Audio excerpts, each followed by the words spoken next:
السلام عليكم.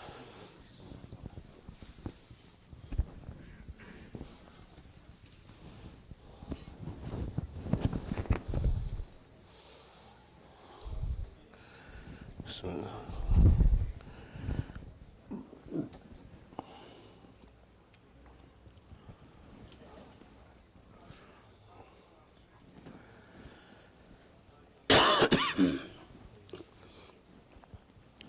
بسم الله الرحمن الرحيم. اللهم صل على سيدنا ونبينا ومولانا محمد وبارك وسلم.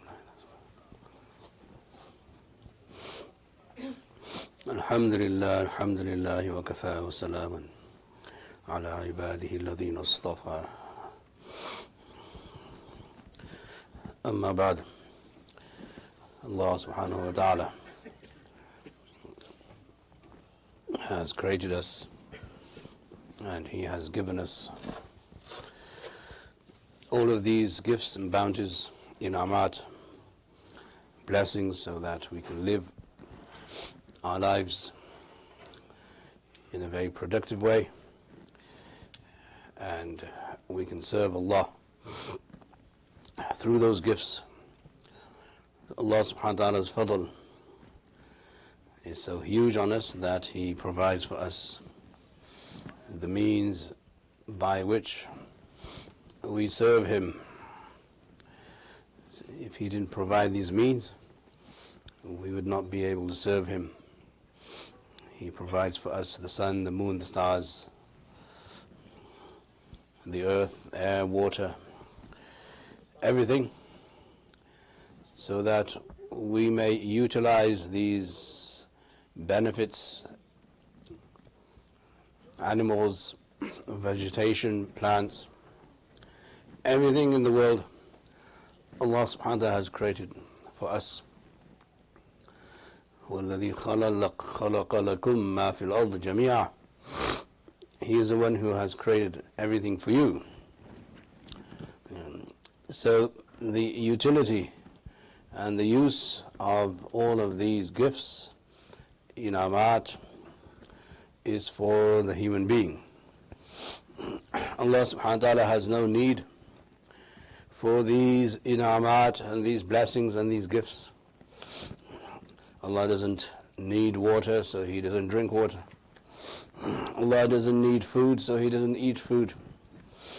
Allah doesn't need the air, so He doesn't breathe in the air. Allah doesn't need the cold or the heat, so He's not dependent on any of these inamat that He gave us. But we are in need of these inamat, these blessings. So Allah subhanahu wa ta'ala's fadl is huge in the sense that He gives us the means by which we serve Him, the means by which we worship Him, which in of itself is a great ni'mah, a great blessing that Allah bestows upon us, these blessings. From amongst those blessings there is the blessing of knowledge and ilm. So ilm is a huge ni'mah that Allah subhanahu wa ta'ala gives to the human being, all according to their needs and all according to their ranks and all according to how much they work towards that specific knowledge. So you have people who know when they are young and they learn more, and they learn more as they grow older. And then you have the various categories of knowledge of the body, knowledge of the environment, knowledge of things around us, which is also a ni'mah. Allah subhanahu wa ta'ala says, وَعَلَّمَ آدَمَ الْأَسْمَاءَ كُلَّهَا. Allah taught Adam all the names. So knowing the names of things is a huge ni'mah. That this is called this, and this is called that. Yeah. So just by knowing the names, we are able to appropriate the use of that thing. Whenever someone invents something, discovers something, or when a child is born, we name that thing and that child. So that name now represents the reality behind the object, and we are able to benefit through the name. So now we know this is a banana, and this is an apple, and this is a cow, and this is a chicken. So through those names we benefit from the inamat that Allah subhanahu wa ta'ala gives us. So this is one level of knowledge, the knowledge of knowing what is. So now you go into your fields and you understand the terminology and you understand the names of all the things that are relevant to your field. A handyman will know the names of his tools, and the doctor will know the names of his drugs, and also the ailment and the sickness. And everybody else who is in their field will know through their names that this is what is needed in order for us to benefit from the inamat and blessings. So just knowing the names of things in of itself is a huge ni'mah. And this is why Allah subhanahu wa ta'ala taught Adam all the names first, so that human beings in his progeny would be able to relate to things by names. And then through the names they'll be able to make use of whatever object is in front of them. This is one level of knowledge. Then there's another level of knowledge that is not acquired through the mind and through experience and through sense perception. That knowledge comes through Allah subhanahu wa ta'ala, that is known as the knowledge through wahi. So wahi comes from somewhere which is beyond us, beyond our five senses, beyond our mind and intellect, and through that knowledge Allah subhanahu wa ta'ala gives us the ni'mah of being able to worship Him. So knowing how to worship Allah is in itself a blessing. There's a difference between those who know and those who don't know. The Quran says, قُلْ هَلْ يَسْتَوِي الَّذِينَ يَعْلَمُونَ وَالَّذِينَ لَا يَعْلَمُونَ. Say that those who are knowledgeable are not equal to those who are not knowledgeable. They're not the same. So even knowing that this is the Quran and Sunnah, and this is wahi, and this is the means of ibadah, and this is the way we worship Allah subhanahu wa ta'ala, that in itself is a ni'mah. And then knowledge precedes the act. You need to know how to worship Allah before you worship Him. You can't just simply subjectively say, in my experience I think this is the way God wants me to worship Him. It doesn't work that way. Allah has to inform you how He wants you to worship Him, not the other way around. So all of these ideas and ideals in the community that flirts around in the community, in the minds of certain Muslims, that we don't need to be that regulated, and we don't need to be that regimental, and we don't need to be that rigorous. Okay? This doesn't make any sense when you say that you want to worship Allah. When you want to worship Allah, Allah should be the one who tells you how He wants you to worship Him. This is the creed, this is the aqidah, this is the doctrine. Otherwise, everybody can worship Allah the way they see fit, and then you'll have billions of ideas, because everybody has a mind. Everybody will develop their own methodology, and then you'll have factions and you have groups. But in Islam, the Prophet ﷺ regulated the Muslim Ummah on this uniform method of prayer, which in itself is a ni'mah, that the whole Ummah, when it decides to pray, it will pray the same way. This is in itself a ni'mah, regardless of whether they pray or not. But the uniform knowledge there shows us that this deen and the religion of Islam is cohesive, it is coherent, and it must come from a source that is unified. meaning the source of Tawheed, the source of oneness. That Allah subhanahu wa ta'ala revealed this to the Prophet sallallahu alaihi wasallam, and the Ummah then carries that knowledge, and then whomever is given tawfiq, they practice that knowledge. So even in the realm of how to serve Allah, the ilm that Allah gives human beings and Muslims, how to serve Him, that ilm is a huge ni'mah. And the more the better. The more you know about how to worship Him, how to serve Him, the better. So now, then you develop people who are skilled in that. You develop people who are proficient in that. You develop people who become very professional and very much experts in the field, and they go into this ilm and this knowledge and so on. So this knowledge and seeking knowledge becomes now a ni'mah that Allah subhanahu wa ta'ala gives us, meaning Allah is the one who gives us this ni'mah of ilm. As the Quran says, وَمَا بِكُم مِّن نِعْمَةٍ فَمِنَ اللَّهِ, whatever ni'mah you have is from Allah. So this knowledge that we have of how to worship Allah is guidance from Allah, as mentioned in the ayah, وَوَجَدَكَ ضَالًّا فَهَدَى, that we found you in want. You did not know how to worship Allah. So we guided you, Allah guided you. Yeah. So we see that the Prophet ﷺ already knew Allah as one. The Prophet ﷺ was not searching for Allah himself, he was searching for a way to worship Him in Hira. And when he came to Hira and he experienced what he experienced, then Allah subhanahu wa ta'ala opened the doors of knowledge so that the Prophet ﷺ would be able to worship Allah the way Allah wanted him to worship. Yeah. So this knowledge that comes from the other world, beyond our senses and beyond our intellect, is a ni'mah from Allah subhanahu wa ta'ala. And this is something that we must appreciate as being the legacy of this ummah.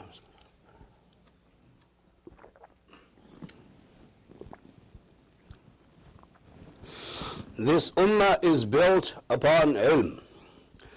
The Prophet ﷺ's first revelation was Iqra, meaning to understand the creation and understand how Allah subhanahu wa ta'ala works and what is the relationship between knowledge and creation.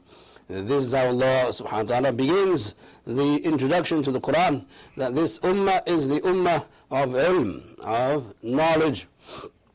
As later on, Iqra wa rabbuka al-akram alladhi allama bil qalam allama al-insana ma lam ya'lam. Allah teaches man what he does not know. So this nation, this ummah that we have, is built on the premise of knowing. And when we see people in the community now attacking the sources of knowledge and attacking the knowledge itself, then that is a discredit and that is a tragedy, that people now want to change the way we worship and change the way we serve Allah subhanahu wa ta'ala. That is called tahrif, and that is called deviation, that is called distortion. And Allah subhanahu wa ta'ala is asking us to make dua that we remain on the straight path. Sirat al-ladhina amta alayhim. And then غَيْرِ الْمَغْضُوبِ عَلَيْهِمْ وَلَا الضَّالِّينَ, not on the path of those who have incurred His anger and His wrath, and not on the path who have lost their way. So people, when they want to become close to Allah and they want to develop a system of worship or a system of a understanding of a religion, then when they insert their own minds, then they become lost. They wander off the track, which is what is meant by وَلَا that their intention may be good, but the action is not good. So knowledge of the right action is part of this dua in Surah Fatiha, as part of being remaining steadfast on the straight path, that whatever we learn and teach our children from day one with regards to what is halal and haram, with regards to how to make wudu and how to do salat, with regards to all the other issues of prayer and fasting and sawm and zakat and hajj and everything else, all of that is a ni'mah from Allah subhanahu wa ta'ala, and it is on this ni'mah and this platform that we are, alhamdulillah, still united. And we see people who, when they want to become deviant, other people stand up and say, not this way, but this way. So this process of reforming those who are not doing what they're supposed to do is also a ni'mah. So there are now blessings from Allah subhanahu wa ta'ala. With these blessings we must move forward. It is okay to say that the ni'mah of knowing how to pray is a ni'mah, but then we must pray. And it's also okay to say that, alhamdulillah, the ni'mah of being given the tawfiq to pray is also a ni'mah. So we should make thanks to Allah, give thanks to Allah, and say, وَمَا تَوْفِيقِ إِلَّا بِاللَّهِ, as the Prophet said, meaning the Prophet Shu'aib alayhi salam said, that my tawfiq is only from Allah subhanahu wa ta'ala, which in itself is a ni'mah. That we come here for Jumah is a ni'mah.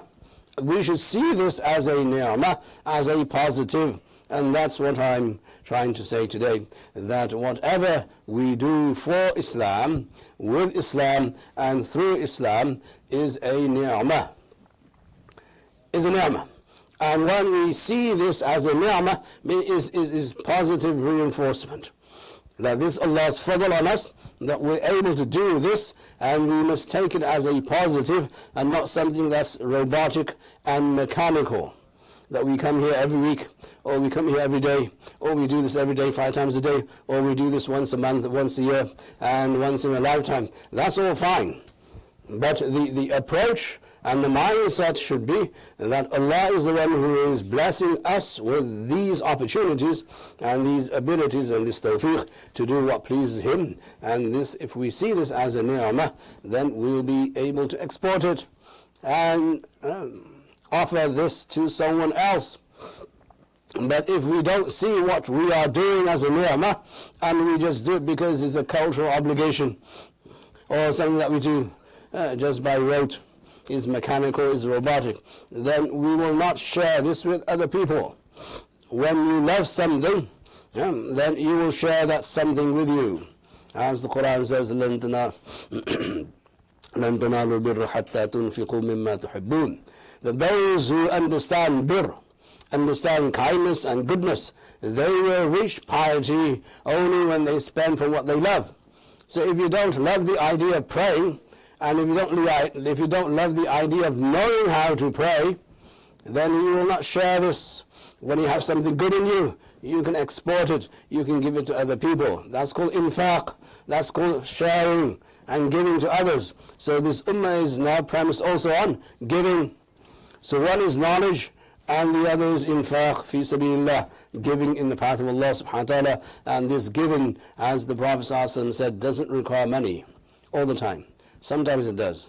You have to pay for the bills here in this masjid, to pay the bills, inshallah. That requires spending. But the Prophet ﷺ said that if you're not able to, then staying away from sin is also infaq fi sabilillah.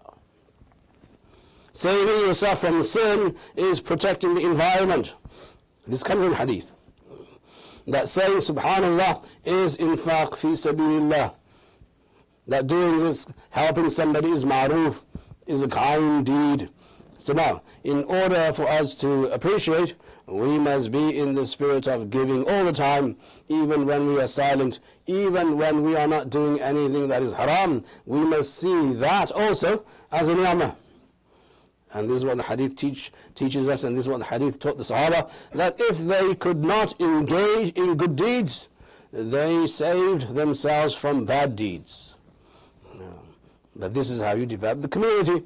And once the community has this positive approach and attitude towards the community and each other, and they understand the fundamental value of giving, and then they will speak about it. When you have, mashallah, a wonderful car or wonderful house and everything else, and a good job and a good education, you usually display it and you want to show it off. Right? And the majority of people like that. Maybe 1%. Yeah. So we're not talking about those 1%. The majority of people want to show off. So if Islam is a ni'mah, then Islam should be shown off. Don't you think so? that Islam is the best thing that Allah subhanahu has given this ummah, and the best thing Allah subhanahu has given this nation and the humankind, then Islam should be expressed, it should be promoted, it should be shown off with pride and honor and dignity. That is where I'm coming to, that this ni'mah of ilm, of knowledge that Allah subhanahu has given us, is only good if we believe this knowledge is concrete, and this knowledge is real, and this knowledge has the ability to change me and people around me, and this knowledge has the ability to change the whole of mankind. Once we have this, then we can say we are a Muslim nation. But if we don't, then maybe I'll hide behind the door and pray. I won't tell anybody I'm praying or fasting. I won't do this. If we hide, then that's not a sign of saying that this is a ni'mah from Allah. That's a sign of being ashamed of who you are, what you are. And that doesn't help the cause whatsoever. We make dua that Allah subhanahu wa ta'ala gives us the ni'mah of Islam more and more. May Allah subhanahu wa ta'ala increase us in our ni'mah. May Allah subhanahu wa ta'ala give us the tawfiq to do what pleases Him the most. Ameen ya Rabbal Alameen. Please pray your sunnah, inshallah.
Bismillahirrahmanirrahim.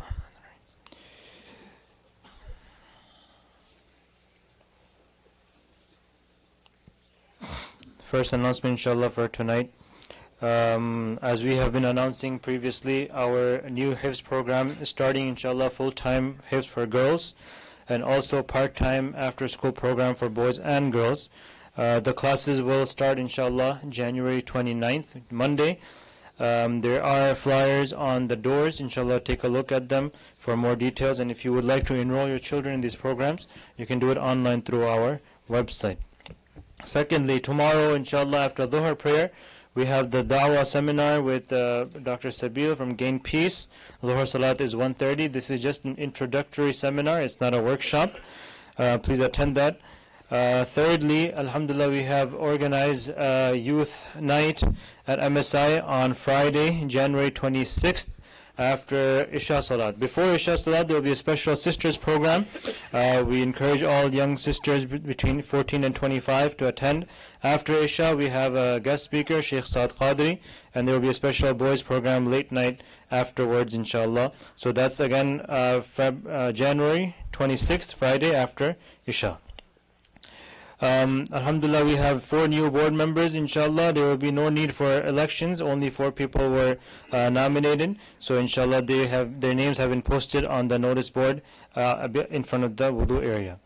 Lastly, alhamdulillah, we have Dawah Salam brothers here. They're selling tickets for their fundraiser on January 27th. Inshallah, we encourage you to buy the ticket and support the masjid's expansion project. Jazakallah khair.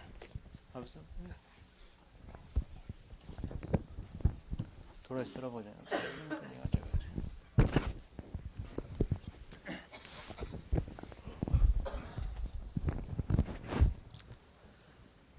Allahu Akbar, Allahu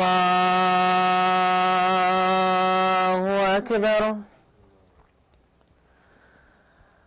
Allahu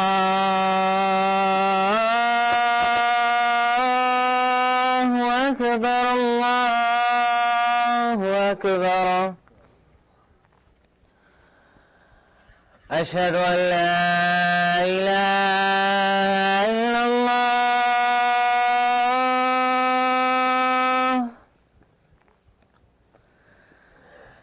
أشهد أن لا إله إلا الله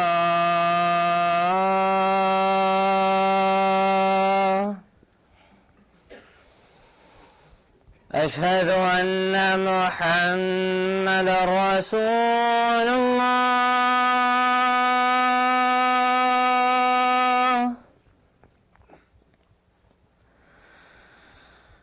أشهد أن محمدا رسول الله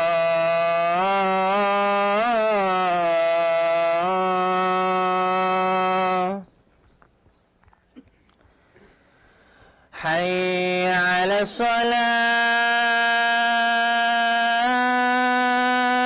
الصلاة حي على الصلاة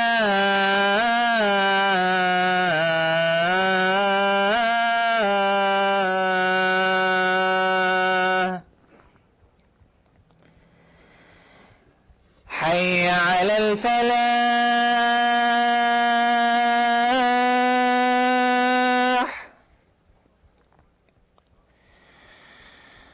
حي على الفلاح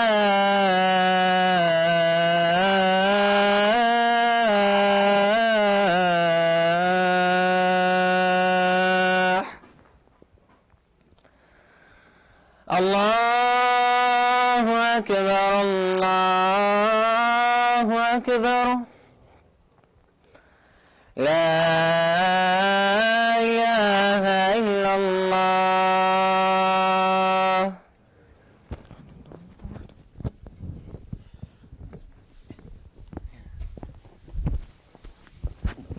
الحمد لله نحمده ونستعينه ونستغفره ونؤمن به ونتوكل عليه ونعوذ بالله من شرور أنفسنا ومن سيئات أعمالنا من يهدي الله فلا مضل له ومن يضلله فلا هادي له ونشهد أن لا إله إلا الله وحده لا شريك له ونشهد أن سيدنا